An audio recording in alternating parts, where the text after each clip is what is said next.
வணக்கம், நான் உங்க friend Jaya Srinivasan. Welcome to veggies recipe. இன்னைக்கு நம்ம வெஜ்ஜீஸ் ரெசிபி கிச்சன்ல இந்த சீசனுக்கு தகுந்த மாதிரியான மாங்காய் கொஜ்ஜு பண்ண போறோம். இது கர்நாடகால ரொம்ப ஃபேமஸ். இதுக்கு நம்ம புளி எதுவும் சேர்க்க வேண்டியது இருக்காது. ஃப்ரெஷ்ஷா வறுத்து அரைச்சி பண்றதுனால ரொம்ப டேஸ்டா இருக்கும். இந்த கொஜ்ஜு சாதத்துக்கு பசஞ்சு சாப்பிடவும் நல்லா இருக்கும். வெண்பொங்கல், உப்மா, தயிர் சாதம் இது எல்லாத்துக்கும் தொட்டுக்கிறதுக்குமே அருமையா இருக்கும். உப்பு, புளிப்பு, காரம், இனிப்பு இந்த மாதிரி எல்லா சுவையும் கலந்து ரொம்பவே ஃபர்ஸ்ட் கிளாஸா இருக்கும். ரொம்ப சீக்கிரமும் ரெடி ஆயிடும். அதே நேரம் ரொம்ப டேஸ்டாவும் இருக்கும். ஃபர்ஸ்ட் டைம் சேனலை பாக்குறீங்கன்னா ப்ளீஸ் சப்ஸ்கிரைப் பண்ணுங்க. பெல் ஐக்கானை கிளிக் பண்ணி ஆல் ஆப்ஷன் கொடுத்துட்டீங்கன்னா நான் போடக்கூடிய எல்லா வீடியோஸும் குவிக்கா உங்களுக்கு ரீச் ஆகும். வாங்க ஈஸியா இந்த கர்நாடகா ஸ்டைல்ல மாங்காய் கொஜ்ஜு எப்படி பண்றதுன்னு பார்க்கலாம்.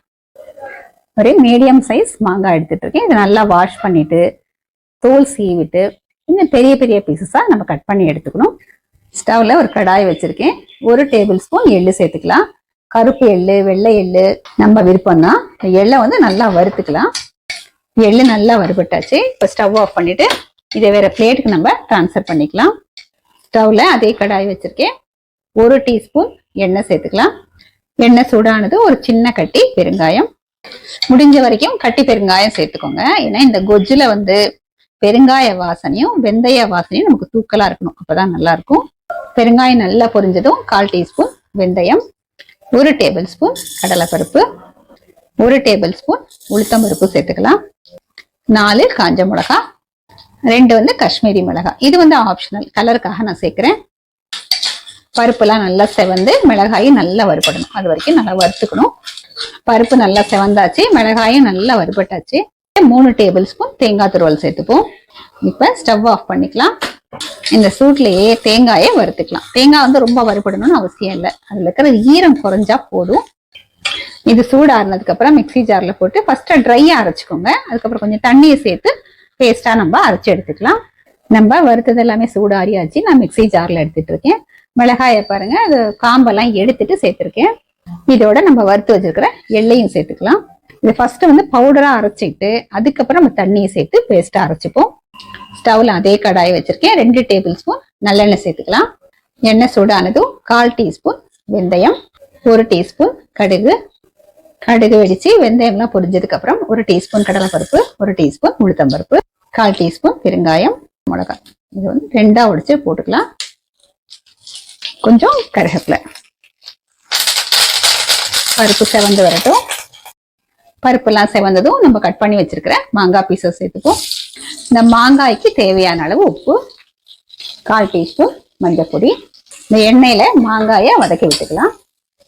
2 நிமிஷத்துக்கு வதக்கினா போதும். இப்ப இதுல 1 கப்பு தண்ணி சேர்த்துக்கலாம். அதாவது 200 ml தண்ணி இதுல சேர்த்துக்கலாம். இந்த தண்ணியில இந்த மாங்காய் பீசஸ் 50% வேகணும். அவ்வளவுதான். ரொம்ப குழைச்சிடக்கூடாது. இது கொஞ்சம் நல்லா வேகட்டும். நம்ம அதுக்கப்புறம் பார்க்கலாம். மாங்காய் பாருங்க ஓரளவுக்கு வெந்தாச்சு. பாருங்க ஓரளவுக்கு வெந்திருக்கு. இந்த ஸ்டேஜ்ல 2 டேபிள் ஸ்பூன் வெல்லம். இந்த வெல்லம் நல்லா கரையட்டும்.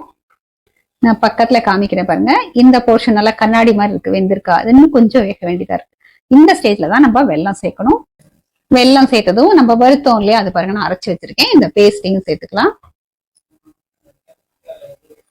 மிக்சி ஜார்ல 150 ml தண்ணி சேர்த்திருக்கேன். இதுவும் நல்லா கலந்து இந்த குழம்புல சேர்த்துப்போம்.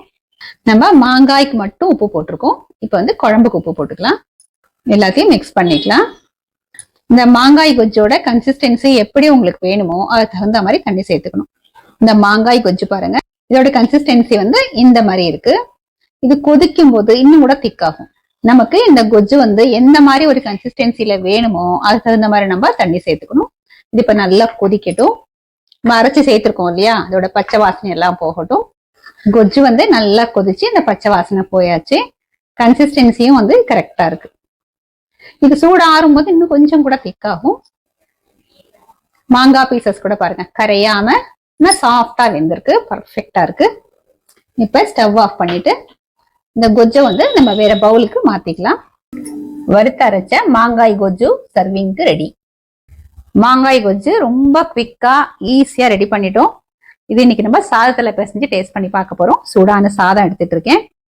கொஞ்சமா நல்லெண்ணெய் விட்டுக்கலாம். நல்லெண்ணெய் தான் நல்லா இருக்கும். தொட்டுக்கிறதுக்கு கேபேஜ் கறி பண்ணியிருக்கேன். மாங்காய் பீஸ் பாருங்க கரையாம ஆனா பர்ஃபெக்டா வெந்திருக்கு. குழம்போட கன்சிஸ்டன்சியும் அந்த கொஜ்ஜு எந்த கன்சிஸ்டன்சில இருக்கணுமோ அதுக்கு தகுந்த மாதிரி கரெக்டா இருக்கு. இந்த கொஜ்ஜுல இருக்கிற மாங்காய் பர்ஃபெக்டா அழகா வெந்திருக்கு. இது கொஞ்சம் கேபேஜ் கறியோட இந்த சாதத்தை நம்ம டேஸ்ட் பண்ணி பார்க்கலாம்.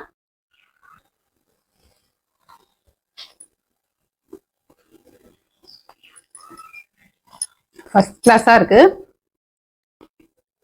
நான் சொன்ன மாதிரி இந்த உப்பு, புளிப்பு, காரம், இனிப்பு எல்லாமே இவ்வளோ பேலன்ஸா இருக்கு. இதுல ஒரு சின்ன ஒரு ட்ரிக் தான். நம்ம அந்த மாங்காய் வாங்குறோம் இல்லையா, அந்த மாங்காவை நம்ம சமைக்கிறதுக்கு முன்னாடி சின்ன பீஸ் டேஸ்ட் பண்ணி பார்த்துட்டு அது எந்த அளவுக்கு புளிப்பு இருக்கோ அது தகுந்த மாதிரி நம்ம எல்லாத்தையுமே நம்ம சேர்த்துக்கணும். இந்த கிளிமூக்கு மாங்காய், கல்லாமணி மாங்காய் சொல்றோம் இல்லையா, அதுல ரொம்ப புளிப்பு இருக்காது, லேசான ஒரு புளிப்பு தான் இருக்கும். அப்ப நம்ம ரொம்ப அதிகமான காரம் சேர்க்க வேண்டியதா இருக்காது. இந்த மாதிரி நம்ம பார்த்து பண்ணும்போது இந்த மாங்காய் கொஜ்ஜு பர்ஃபெக்டா அமைஞ்சிடும். ரொம்ப அதிகமான புளிப்பு இருக்கிற மாங்காயை எடுத்துட்டோம் அப்படின்னா காரம், வெல்லம் எல்லாமே அதிகமா சேர்க்கிற மாதிரி இருக்கும். மாங்காய் கரைஞ்சிடாம கரெக்டா வேக வச்சு எடுத்துட்டு மத்ததெல்லாம் நம்ம சேர்த்தோம் அப்படின்னா இந்த கொஜ்ஜு ரொம்ப சூப்பரா அமையும். நம்ம இன்னைக்கு வறுத்து அரைச்சி சேர்த்திருக்கோம் இல்லையா, அது ஒரு நல்ல ஒரு பிளேவர் கொடுக்குது. அதனாலதான் அந்த கன்சிஸ்டன்சியும் கரெக்டா வருது. இல்ல நீங்க பாத்தீங்கன்னா நம்ம மல்லி சேர்க்கவே இல்லை. எப்பயும் நம்ம கொஜ்ஜு அப்படின்னா மல்லி சேர்ப்போம். இந்த மல்லி சேர்க்காம பண்ணிருக்கோம். நிறைய விதத்துல கொஜ்ஜு பண்ணலாம். இது ஒரு மெத்தட். இதே மாதிரி இதே மெத்தட்ல வறுத்து அரைச்சி நீங்க இந்த மாங்காய் கொஜ்ஜு இந்த சீசன்ல பண்ணி பாருங்க. கண்டிப்பா எல்லாருக்குமே ரொம்ப பிடிக்கும். ட்ரை பண்ணி பார்த்துட்டு எப்படி வந்ததுன்னு கமெண்ட்ல சொல்லுங்க. லைக் பண்ணுங்க, உங்க ஃப்ரெண்ட்ஸ் அண்ட் ஃபேமிலியோட ஷேர் பண்ணுங்க. புது ரெசிபியோட நாளைக்கு நான் உங்களை மீட் பண்றேன். தேங்க்ஸ் ஃபார் வாட்சிங்.